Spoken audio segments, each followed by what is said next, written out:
दोस्तों नमस्कार। दोस्तों, इस देश को पीएम केयर की जरूरत है या जनता केयर की जरूरत है? इस संकट काल के दौर में कमोवेश इस देश को ऐसी स्थिति में नहीं बल्कि पूरी दुनिया को ऐसी परिस्थिति में एक वायरस ने लाकर खड़ा कर दिया है जहां लगता है कि एक समाजवाद है, संकट का वक्त है और यह संकट हर किसी के लिए है। लेकिन भारत के भीतर का संकट का समाजवाद अनूठा है। यह भी एक पिरामिड की तरह है और उस पिरामिड के टिप पर बैठे हुए लोग चुने हुए नुमाइंदे हैं, जिन्हें उसी जनता ने चुना है जिस जनता के सामने सबसे बड़ा संकट है और रास्ता उसे सूझ नहीं रहा है और आने वाले वक्त में यह संकट बढ़ जाएगा, इसका भी अंदेशा है। लेकिन निर्णय हमेशा टिप पर बैठा हुआ व्यक्ति अपने हिसाब से लेता है। वह निर्णय लेता है कि एक पीएम केयर बनेगा। कोई संवाद किसी भी तौर पर, कोई कैबिनेट बैठक नहीं हुई इसको लेकर। इस देश के भीतर में एक मुख्यमंत्री निर्णय लेता है कि दरअसल अब कोई स्कूल फीस नहीं लेगा उस 3 महीने के दौर में, या फिर लेगा तो वह सिर्फ ट्यूशन फीस लेगा, यानी रियायत देगा, बच्चों को कोई दबाव नहीं डालेगा। स्कूल कैसे चलते हैं उनसे कोई संवाद बनाने की कोशिश की गई। स्कूल और छात्रों के बीच भी एक संवाद होता है, खासतौर से इस देश में जो निजी स्कूल चलते हैं। कोई संवाद बनाया गया? नहीं बनाया गया। अचानक निर्णय लिया गया कि दरअसल मकान मालिक किराया ना मांगे। मकान मालिक जिनकी जिंदगी किराए से चलती होगी उनके बारे में कोई निर्णय लिया गया? उनसे कोई संवाद बनाया गया? नहीं बनाया गया। अचानक कहा गया कि कोई अपने यहां काम करने वालों के वेतन में कटौती ना करे, और तो और नौकरी से ना निकाले। लेकिन जो नौकरी से ना निकाले उनके सामने क्या संकट है, जो वेतन काटने की स्थिति में है उनके सामने क्या संकट है? कोई संवाद बनाया गया? नहीं संवाद बनाया गया। संवाद जो स्कूल में पढ़ने जाने वाले बच्चे या उनके मां बाप हैं उनसे भी नहीं बनाया गया। जो किराए के घर में रह रहे हैं उनसे भी नहीं बनाया गया। सवाल यह नहीं है कि कौन सुविधा में है, कौन असुविधा में है। सवाल है इस देश के भीतर की परिस्थिति नेताओं को एक ऐसे कटघरे में लाकर खड़ा कर देती है जहां उसको सिर्फ अपनी ताकत दिखाई देती है और उसकी एक अपनी किचन कैबिनेट होती है। उस किचन कैबिनेट के जरिए वो महसूस करता है कि वो जो निर्णय ले रहा है वो सही ही है, क्योंकि उस किचन कैबिनेट के तमाम लोग वाह वाह करते हैं, तालियां बजाते हैं। इसीलिए देश के भीतर में नेता संवाद नहीं करते हैं, वो ऐलान सुनाते हैं, निर्णय सुनाते हैं। एक संवाद होना चाहिए था इस देश के भीतर में, किस तरीके से हर किसी के सामने अगर संकट है तो सामूहिक और सामाजिक तौर पर सबको एक साथ कैसे लिया जाए। इसीलिए आज हमने शुरुआत में एक बात रखी है आपके सामने, पीएम केयर होना चाहिए या जनता केयर होना चाहिए। इसको जरा सिलसिलेवार तरीके से समझने की कोशिश कीजिएगा। कमोवेश ये हर क्षेत्र से जुड़ा हुआ है। अगर हम संवाद नहीं बनाते हैं, लोगों से संवाद नहीं बनाते हैं, जिस तबके से हम कह रहे हैं कि आप इस रूप में रियायत दे दीजिए, और वो रियायत देता है या नहीं देता है, तो एक लिहाज से वो सत्ता की धमकी होती है या सुझाव होता है, यह भी कहीं छुपा हुआ होता है। ये ठीक वैसे ही है जैसे जो राजनीतिक सत्ता जिसके हाथ में होती है उसको सबसे ज्यादा पॉलिटिकल फंड मिलता है। ठीक इसी तरीके से वो कौन लोग थे जिन्होंने पीएम केयर में पैसा डाला, और प्रधानमंत्री ने अपने तौर पर क्यों नहीं सोचा कि इस देश के भीतर की सप्लाई लाइन फेल है। हमारे यहां अभी भी वो सिस्टम नहीं है जहां वाकई ऊपर से अगर राहत दी जाए तो वो निचले स्तर तक पहुंच जाए, या निचले स्तर में भी आखिरी स्तर तक पहुंच जाए। आंकड़े हमारे सामने हैं, जो आंकड़े सरकार ने सुप्रीम कोर्ट में राहत को लेकर रखे, या तमाम राज्य सरकार जिस बात का जिक्र कर रहे हैं कि हमने तो इतनी रियायत दे दी, राहत दे दी। कौन सही है, किस रूप में सही है, उसकी सीमा क्या है, और उसके परिप्रेक्ष्य में भारत कितना बड़ा देश है, उसमें रहने वाले कितने बड़ी तादाद में लोग कितनी परेशानियों में है, बेफिक्र है पूरा का पूरा सत्ता का समाज हमारा। कैसे है, किस रूप में है, आज हमें लगता है इस पे बात करने की जरूरत है, और उसके तरीके क्या होने चाहिए यह भी बताने की जरूरत है। हम शुरुआत पीएम केयर से ही करते हैं। पीएम केयर का जिक्र इसलिए आज बड़ा महत्वपूर्ण है क्योंकि पीएम केयर का जैसे ही ऐलान हुआ, पहले 7 दिनों में, सिर्फ फर्स्ट वीक में 6,500 करोड़ रुपए पीएम केयर में पहुंच गए। आज की तारीख में तीसरा हफ्ता शुरू हो चला है, यानी पहले हफ्ते में 6,500 करोड़ पहुंचे होंगे। तो उस एवरेज से पता नहीं, उस रफ्तार से पैसा आ रहा है या नहीं आ रहा है, क्योंकि कोई डाटा, कोई जानकारी सरकार ने दी नहीं है, लेकिन पहले हफ्ते की जानकारी हमारे पास है। 6,500 करोड़ पहुंचे। इसका मतलब यह है इस देश की जो सामाजिक आर्थिक स्थिति इस संकट काल के दौर में सरकार ने ही चिन्हित की और लोगों से जो संवाद हुआ, कुछ एनजीओ ने काम करना शुरू किया, कुछ सर्वे रिपोर्ट सामने आए, उसमें एक बात निकल कर आई। इस देश के 80 करोड़ लोगों को अगर 1,000 रुपए एक मुश्त मिल जाए तो वह रईस हो जाएगा। इतना रईस हो जाएगा कि महीनों उसको खाने की उपलब्धता बनाने के लिए कोई संकट नहीं होगा।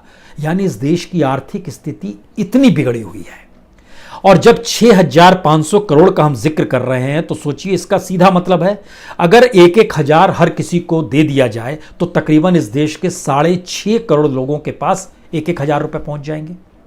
6,500 करोड़ रुपए बट गए, उसमें क्या दिक्कत है? ये होगा कैसे या होना कैसा चाहिए था? जब जनता केयर का जिक्र होता तो सवाल है, इस देश के भीतर में टाटा ग्रुप जो है वह 1,500 करोड़ रुपया पीएम केयर में नहीं डालता, बल्कि प्रधानमंत्री को यह कहना चाहिए था कि जो बड़े कॉरपोरेट हाउस हैं जो पीएम केयर में पैसा डालना चाहते हैं या हमको पैसा देना चाहते हैं, वो अपने तरीके से, चूंकि उनकी इंडस्ट्री देश के अलग अलग हिस्सों में फैली हुई है, इंडस्ट्री फैली हुई है, उनके मातहत उनकी एक सप्लाई लाइन अच्छी होती है। ये हम लोग सबको ही मानते हैं कि सरकारी पाइपलाइन से अच्छा प्राइवेट सेक्टर की पाइपलाइन होती है, उसमें एक प्रतिबद्धता होती है, उसमें कॉम्पिटिटिवली करप्शन कम होता है। तो अगर टाटा ग्रुप 1,500 करोड़ के बदले 1.5 करोड़ लोगों को 1,000 रुपया मुहैया करा देता, जो उसके इस देश के भीतर में लगभग 53 जगहों पर, 53 जगहों पर उसकी इंडस्ट्री, उसके ऑफिसेस चलते हैं, उन जगहों पर उसको पैसा बांटना था। जो प्रवासी मजदूर थे, जो किसान के हिस्से में आते, उस इलाके में किसान, वो राहत पहुंचाता। इसी तरीके से अजीम प्रेमजी फाउंडेशन ने 1,000 करोड़ रुपए दिए तो इनके हिस्से में 1 करोड़ लोग आ जाते। 1 करोड़ लोगों को आप अपने तौर पर मदद कीजिए, क्योंकि आपकी पाइपलाइन कॉम्पिटिटिवली अच्छा है। रिलायंस यानी मुकेश अंबानी ने 500 करोड़ रुपए दिए, तो आप भी अपने लिहाज से करते तो 50 लाख लोग आप भी मदद करते, उनको अपने तौर पर दे देते। इसी तरीके से देखिएगा तो जेएसडब्ल्यू ग्रुप यानी जिंदल ग्रुप जो है उसने 100 करोड़ रुपए दिए, वह भी 10 लाख लोगों को 1,000 रुपए दे सकता था, या उस 1,000 के समानांतर में अनाज राशन दे सकता था। एल&टी ने 150 करोड़ रुपए दिए तो वह भी लगभग 15 लाख लोगों को दे सकता था। उदय कोटक ने 60 करोड़ रुपए दिए, वह भी 6 लाख लोगों को इस रूप में 1,000 दे सकते थे। बीसीसीआई ने, उसके तो तमाम जगहों पर जितने भी मैचेस होते हैं, जो स्टेडियम है, उस स्टेडियम में काम करने वाले जो लेबर्स हैं, उन्हीं लेबर तक इस देश के भीतर में काम करने वाले 5 लाख लोगों तक वो सुविधा दे सकता था, बनिस्बत 51 करोड़ रुपए वह पीएम केयर में देता। प्रधानमंत्री जब कहते हैं तो ये तमाम तबके जो जाग गए, जिसमें हमने टाटा ग्रुप का नाम लिया, अजीम प्रेमजी का नाम लिया, मुकेश अंबानी का नाम लिया, उदय कोटक है, बीसीसीआई है, सैमसंग ग्रुप ने दिया है, ओएनजीसी तो पीएसयू है, उसने भी 300 करोड़ दिए हैं। ओएनजीसी के मातहत चलने वाले जो दफ्तर हैं इस देश के लगभग 23 जगहों पर बड़े दफ्तर हैं, वह भी इस देश के 30 लाख लोगों को 1,000 रुपए पहुंचा सकते थे। यानी अगर बांट दिया जाता, और इस बांटने की प्रक्रिया में हर किसी को यह जिम्मेदारी होती, चाहे वो अक्षय कुमार होते जो बॉलीवुड के हैं जो 25 करोड़ दे रहे हैं, या कार्तिक आर्यन है जो 1 करोड़ दे रहे हैं, या सचिन तेंदुलकर है जो 25 लाख दे रहे हैं, या सुरेश रैना है जो 31 लाख दे रहे हैं, या भूषण कुमार हैं जो 11 करोड़ दे रहे हैं। अगर इन हिस्सों को जोड़िएगा तो इस देश के भीतर में 6.5 करोड़ लोगों को पहले हफ्ते में ही हम 1,000 देने की स्थिति में थे। यानी 80 करोड़ लोगों को अगर 1,000 रुपए देने हैं तो 80,000 करोड़ चाहिए, और ये 80,000 करोड़ रुपए कोई मायने बहुत रखेंगे नहीं, जो इस देश के भीतर में जितने कॉरपोरेट हैं। लेकिन ये कॉरपोरेट प्रधानमंत्री केयर को क्यों देते हैं और ये जनता को क्यों नहीं देते हैं? इसको इस रूप में भी समझा जा सकता है कि बड़े कॉरपोरेट्स का जो सीएसआर का पैसा होता है, उस सीएसआर के पैसे में भी घपले घोटाले किस रूप में आते हैं। इसीलिए सरकार ने अपने तौर पर तय किया कि अब हम बताएंगे आप सीएसआर का पैसा कहां खर्च करें, और अगर वहां पर खर्च नहीं करेंगे तो आपके खिलाफ कानूनी कार्रवाई होगी। इसका मतलब है कि रगों में बैठा हुआ है कि मदद नहीं की जाएगी, रगों में बैठा हुआ है कि इस देश की सत्ता अगर कुछ मांगेगी तो दे देंगे, क्योंकि सत्ता वाकई उस करप्शन के समुद्र की तरह है जिसमें जितना डालिए वो वापस उससे दुगना कर देती है। तो क्या इसीलिए दिया जाता है पैसा? समझने की कोशिश कीजिए कि पीएम केयर किस लिए। पीएम केयर के बारे में 4 लाइन लिखी गई है, प्रधानमंत्री की तस्वीर एक तरफ है और 4 लाइनें लिखी गई है। पीएम केयर फंड का उद्देश्य कोविड-19 के खिलाफ भारत की लड़ाई को मजबूत करना है।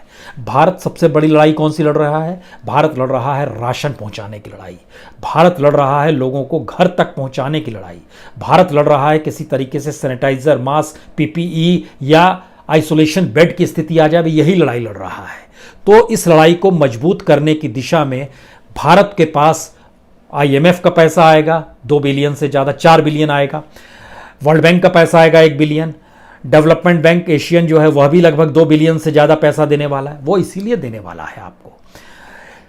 अगली लाइन है, इसमें गुणवत्तापूर्ण इलाज सुनिश्चित होगा, साथ ही यह कोरोना वायरस को खत्म करने के लिए रिसर्च को बढ़ावा देता है। समूची दुनिया में रिसर्च चल रही है और उस रिसर्च में अब बहुत सारा पैसा झोंका जा रहा है। WHO ने भी अपने तौर पर कर दिया है और फ्रांस, ब्रिटेन और अमेरिका, जो कि अब WHO को फंड रोकने की स्थिति में आ चुका है, वह भी अपने तौर पर रिसर्च कर रहा है। तो और जो वैक्सीन बनेगी पूरी दुनिया के लिए बनेगी। भारत अभी न्यूनतम की लड़ाई लड़ रहा है, तो क्या ये पैसा उस रिसर्च में जाएगा? उसके आगे लाइन लिखी हुई है,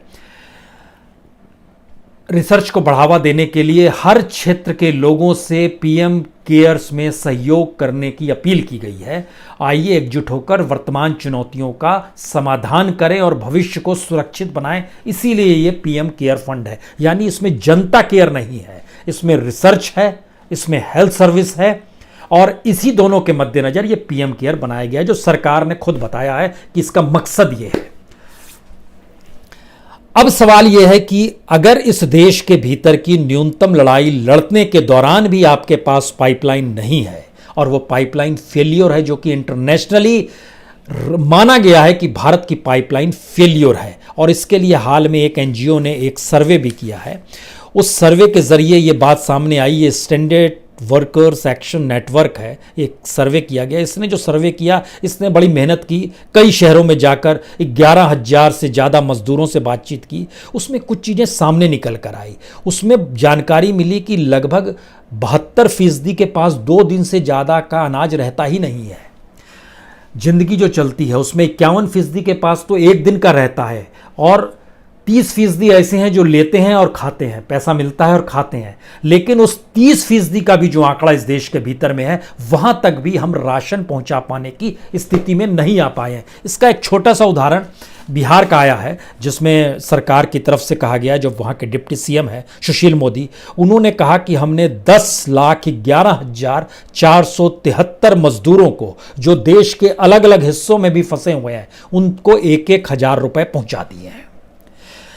जबकि बिहार में मजदूरों की तादाद जो पलायन हुई है, उनकी तादाद, सिर्फ बिहार का हम जिक्र आपसे कर रहे हैं कि बिहार से होने वाले की तादाद 90 लाख के लगभग है और पहुंचाया गया है 10 लाख।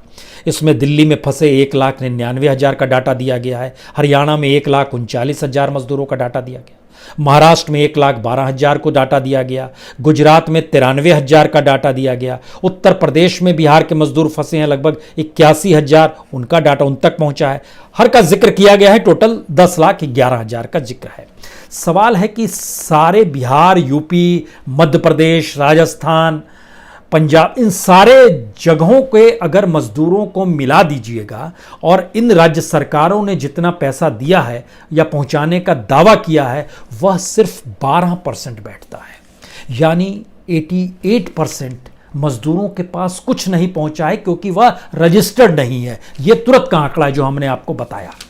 अब सवाल इसके बाद है कि क्या राजनीतिक तौर पर जब निर्णय लिए जाते हैं तो कोई संवाद वाकई नहीं बनाया जाता है कि हमारा समाज किस रूप में चलेगा। एक संकट काल का दौर है, उस संकट काल के दौर में आपने निर्णय लेने शुरू कर दिए, और अगर जनता केयर के तौर पर यह बातों का जिक्र होता कि किसी तरीके से जो फीस का हिस्सा है, उस फीस के हिस्से को ना लेने के बदले अगर हम स्कूल चलाने वाले जो रईस प्राइवेट सेक्टर के स्कूल हैं, वह मदद करें उन गरीब छात्रों को भी, तो भी एक कल्याण का काम होता।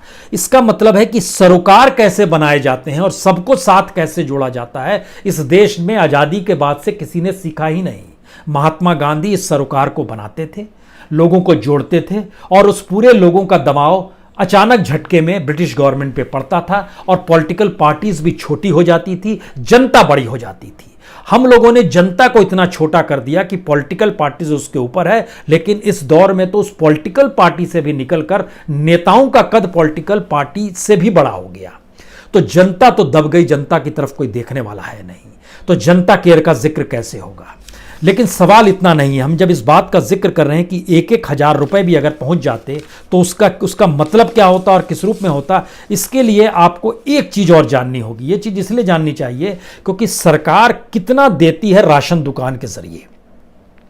सरकार 2 रुपए किलो गेहूं, 3 रुपए किलो चावल, टोटल 5 केजी। अगर कोई 3 किलो चावल लेना चाहता है, 2 किलो गेहूं लेना चाहता है, या कोई 3 किलो चावल लेना चाहता है, 2 किलो गेहूं लेना चाहता है, अगर इन दोनों को जोड़ भी दीजिएगा 5-5 केजी, तो 12 रुपए या 13 रुपए पड़ते हैं। 12 रुपए पड़ेंगे तब जब कोई 3 किलो गेहूं लेगा, 2 किलो चावल लेगा, तो 6 रुपए उसके होंगे। 2 रुपए गेहूं के हिसाब से 6 रुपए हो गए 3 केजी के, और 3 रुपए केजी चावल के हिसाब से 6 रुपए हो गए, दोनों मिलाइएगा तो 12। एक राशन कार्ड पे एक महीने का सिर्फ 12 रुपया सरकार अनाज देती है। और कोई अगर 3 किलो चावल लेना चाहता है तो 9 रुपए हो गए, और 2 किलो गेहूं लेगा तो 4 रुपए, 9 4 13 रुपए, 12 या 13 रुपए वो देती है। यानी इस देश के भीतर में लगभग 5 लाख राशन दुकानों के जरिए जो पैसा जाता है, और सरकार जो किसानों से अनाज खरीदती है, इसका आंकड़ा भी देखिए जरा। सरकार लगभग 3.5 करोड़ टन गेहूं, 4.5 करोड़ टन चावल, यानी 35 मिलियन टन गेहूं और 45 मिलियन टन लगभग चावल लेती है। यह सब्सिडी के आधार पर राशन दुकानों को देती है, और यह न्यूनतम मिनिमम प्राइस एमएसपी पे किसानों से लेती है, जिससे इस देश के भीतर में किसानों को 10 करोड़ किसानों को कुछ लाभ मिल सके। इसीलिए यह अनाज लिया जाता है, और इसके जरिए लगभग सरकार पर जो हर बोझ पड़ता है वो तकरीबन 1,40,000 करोड़ का बोझ पड़ता है, जो सरकार देती है इस देश में कि सब्सिडी पर चावल और गेहूं देती है। अब आप जोड़ना शुरू कीजिए कि 1,40,000 ये हमने जोड़ दिया, ठीक इसके समानांतर हमने जोड़ा कि तकरीबन 80,000 करोड़ रुपए चाहिए अगर 1,000 रुपए उस तक पहुंच जाते। वो तो हम जोड़ रहे थे कि जो पीएम केयर में पैसा आया है अगर वो सीधे चला जाता तो अच्छा होता, लेकिन वो पैसा तो रिसर्च पे जाएगा, और पता नहीं हेल्थ सर्विस की कौन सी स्थिति मजबूत करने की दिशा में जाने वाले हैं। क्योंकि जिस देश में हेल्थ सर्विस का बजट ही 45,000 करोड़ हो, और दूसरी तरफ प्राइवेट सेक्टर 8 लाख करोड़ को अपने तौर पर मुनाफा कमा रहा हो हेल्थ सर्विस में, तो सोचिए किस स्थिति में आ गए हम लोग। लेकिन बहरहाल 1,40,000 करोड़ का सरकार पर बोझ पड़ता है इस गेहूं चावल राशन दुकान से बांटने के चक्कर में, सब्सिडी के तौर पर जो न्यूनतम आय पर, न्यूनतम एमएसपी पे वो लेती है किसानों से, और 80,000 करोड़ रुपए इसको भी जोड़ दीजिए तो दोनों मिलाइएगा तो लगभग 2-2.25 लाख करोड़ होता है। लेकिन इसी 3 महीने के भीतर में सरकार ने एनपीए की उम्र भी बढ़ा दी, और उस एनपीए की उम्र में इस दौर में जो 1,70,000 करोड़ था वह कहीं दब गया। किसके लिए पैसा है, किसको पैसा दिया जा रहा है, ये पैसा जिनको रियायत दी गई है वही पैसा, जिन जिन लोगों को रियायत दी गई है वही पैसा पीएम केयर में डाल रहे हैं। पीएम केयर अपने तौर पर रिसर्च करेगा, जनता बीच में से गायब है। यह स्थिति इस देश के भीतर की है। और स्थिति जब हम पाइपलाइन का जिक्र करते हैं तो इसमें एक चीज और समझिए, सरकार ने ऐलान किया अनाज उठाइए, राशन दुकान में ले जाइए, लोगों को दीजिए। बड़ी छोटी सी पाइपलाइन है, सबसे छोटी पाइपलाइन। लेकिन हुआ क्या है, एफसीआई गोडाउन को कहा गया कि आपके जरिए राशन दुकान उठाएंगे और गरीबों को अनाज बांटेंगे, और तकरीबन 121 लाख मीट्रिक टन अनाज उठाना था। लेकिन आप जानकर हैरत में आ जाएंगे कि राशन दुकानों तक सिर्फ एफसीआई गोडाउन से अनाज उठाकर भी जो इस देश में पहुंचा है वह भी 121 लाख मीट्रिक टन के बदले सिर्फ 30 लाख मीट्रिक टन आज की तारीख तक में हुआ है। यह आज की तारीख का मतलब है कि 16 की रात यानी 17 की सुबह तक का मान लीजिए, ये आंकड़ा है सरकार का। और इसमें आपको जानकर हैरत होगी, जो कुछ हम खास तौर से वैसे राज्य जो बेहद गरीबी स्थिति में आते हैं, उत्तर प्रदेश को उठाने थे 22,81,000 मीट्रिक टन, उसने राशन दुकानों तक पहुंचाया है सिर्फ 7,81,130 टन। बिहार को उठाना है 12,86,000 टन, उसने उठाया है 3,53,000 टन। उड़ीसा को उठाना था 4,85,000 टन, उसने उठाया है 26,585 टन। झारखंड को उठाना था 3,96,000 मीट्रिक टन उसने उठाया है 67,728 मीट्रिक टन। उत्तराखंड को 93,000 मीट्रिक टन उठाना था, वह उठा पाया है सिर्फ 25,000 मीट्रिक टन। यानी कोई भी किसी भी रूप में उठा नहीं पाया है। 16 तारीख की रात तक दिल्ली सरकार ने भी नहीं उठाया था, उसको लेना था 1,09,000 मीट्रिक टन, उसने तब तक नहीं उठाया था। वो गेहूं के बदले चावल चाह रही थी, उसका भी ऑर्गेनाइज कर दिया गया कि ठीक है आप चावल ले सकते हैं, लेकिन नहीं उठाया था। तो हम एक ऐसी स्थिति में हैं जहां हमारे पास पाइपलाइन नहीं है, और उस पाइपलाइन नहीं होने के बदले हम चाहते हैं कि सारी चीजें हम ही डिसीजन मिले, क्योंकि हम महान हैं और हम एक सत्ता में सबसे ऊपर पायदान पर बैठे हैं। वो पायदान बीडीओ लेवल पे हो सकता है, कलेक्टर लेवल पे हो सकता है, डिस्ट्रिक्ट लेवल पे हो सकता है, स्टेट लेवल पे मुख्यमंत्री भी हो सकता है, और सेंट्रल लेवल पे प्रधानमंत्री भी। यानी हर कोई सोचते हैं कि हम उनका निर्णय कभी भी जनता को जोड़कर जनता के साथ उस पाइपलाइन को बनाने का नहीं होता है, जबकि हर कोई जानता है कि इस देश के भीतर में सारी चीजें मौजूदा वक्त में ठप पड़ी हुई है। मिड डे मील ठप पड़ा हुआ है, आंगनबाड़ी ठप पड़ी हुई है, सबला योजना ठप पड़ी हुई है।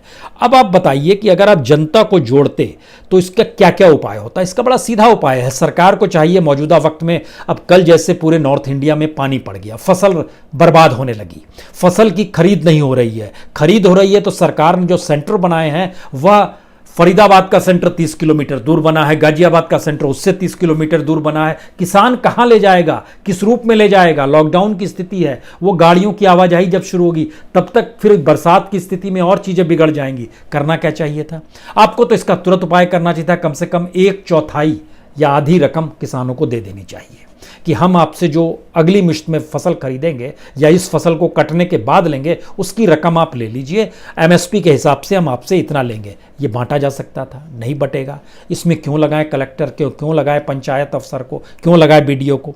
अगला सवाल है कि जो गांव गांव में ही भंडारण की व्यवस्था हो जानी चाहिए अब तक, जिससे उसको भंडारण के लिए कहीं और ना ले जाना पड़े। कौन ले जाएगा, कैसे ले जाएगा? इसका कोई पाइपलाइन, कोई रास्ता नहीं बनाया गया है।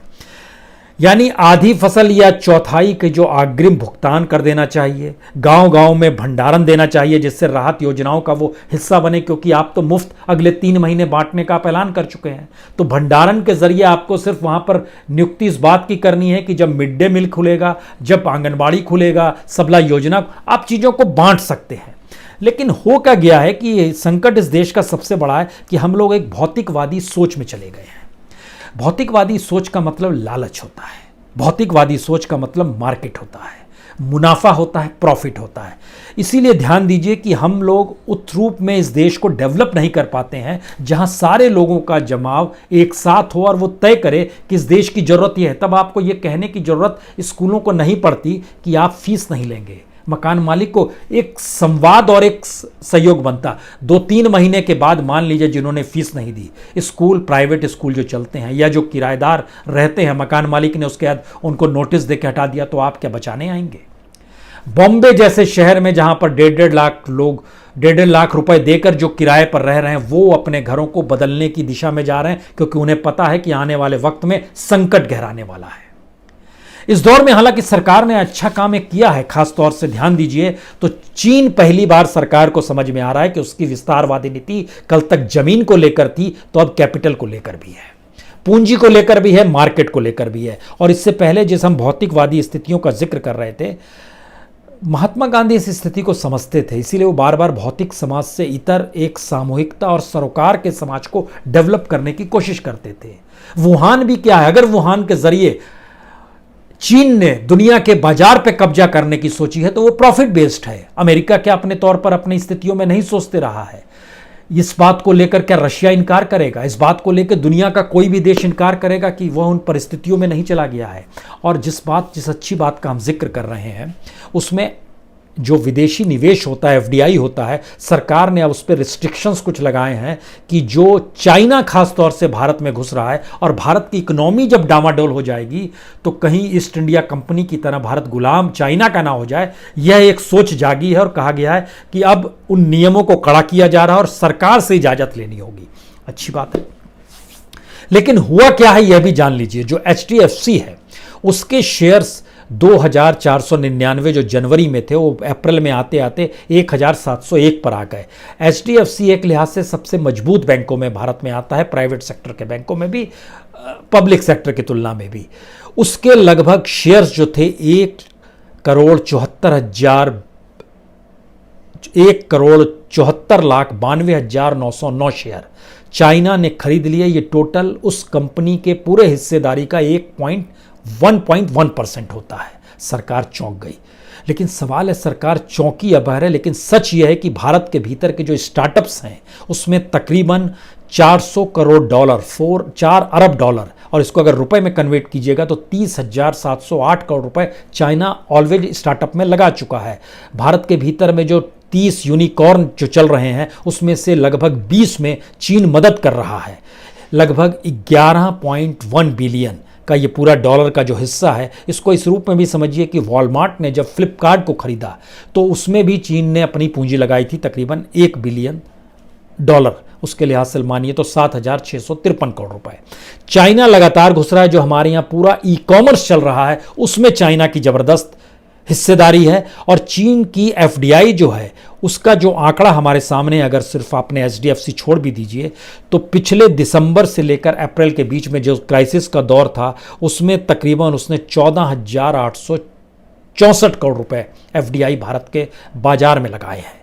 और उससे पहले के फाइनेंशियल ईयर में यानी अप्रैल से दिसंबर तक की स्थिति में आइएगा 2019 में तो तकरीबन 2,66,400 करोड़ रुपए वो लगा चुका है। इसका मतलब है 36.77 अरब डॉलर FDI में उसने अप्रैल से दिसंबर में लगाया और दिसंबर से अप्रैल के बीच में 2.34 अरब डॉलर लगाया। इसका मतलब है कि अभी भी हम उन परिस्थिति को नहीं समझ पा रहे हैं कि चीज़ों को हम लोग सबको एक साथ कैसे जोड़ें और डेवलप कैसे करें।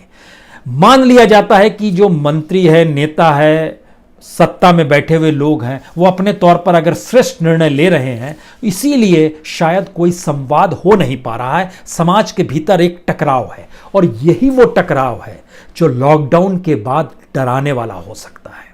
क्योंकि लोगों की जरूरतें अगर न्यूनतम पूरी नहीं होगी तो क्या होगा, और जो अपनी जरूरतों को समेटेंगे और जिनके पास जरूरत ना होगी उस स्थिति में क्या होगा।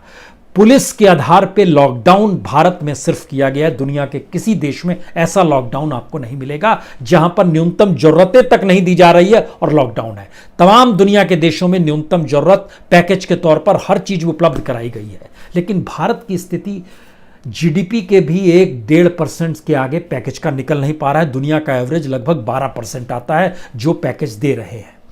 इसका मतलब ये आखिर का मतलब जो है, जो हमको लगता है अब आपको समझना चाहिए कि हम लोग एक ऐसी परिस्थिति में धीरे धीरे आते जा रहे हैं जिसमें जो सत्ता में होगा वह सबसे ताकतवर हो जाएगा और जो सत्ता से सटा हुआ शख्स होगा वही उस बैरिकेड के हिस्से में आएगा। तो आपके पास ये खबरें नहीं पहुंचेंगी और नहीं जानना आप चाहेंगे कि गुड़गांव जैसी जगह में किसी मजदूर ने अपने मोबाइल को बेच दिया 2,500 रुपये में, पत्नी को दिया कि 4 बच्चे हैं इनको तुम खिलाओ, और उसके बाद वो खुदकुशी करने चला गया। आपके पास दूसरी खबर ये नहीं आएगी कि हजारीबाग के एक ज़िले में किट ही नहीं था तो केमिकल पीठ पर लादे चल दिए, केमिकल रिसने लगा, पूरी पीठ जल गई, अस्पताल में है। यह भी खबर नहीं आएगी कि बिहार शरीफ में किस तरीके से माँ को देखा भूखे मर रही है, बेटा चोरी करने निकल गया। वो तो अच्छा है कि अदालत ने उस बच्चे को कहा कि इसको तो रिहा किया जाए और इसके घर में खाना भिजवा दिया जाए। ऐसी खबरें गायब हो जाएंगी धीरे धीरे। नई परिस्थिति ज़्यादा भयावह होती चली जाएगी। शायद इसीलिए वो परिस्थिति है जिसमें एक सामूहिकता का बोध होना चाहिए और ये सवाल हर किसी के जहन में होना चाहिए। ये PM केयर से नहीं चलेगा, जनता केयर होना चाहिए था, और उस पर से आंखें मूंद ली गई हैं हर फील्ड में। और PM केयर तो देश में हर चुनाव के वक्त जनता चुनकर आपको बना ही देती है, बहुत आपकी देखभाल करती है, केयर तो हो ही रहा है, लेकिन जनता की केयर कौन करेगा? सोचिए इसको। बहुत बहुत शुक्रिया, बहुत बहुत शुक्रिया।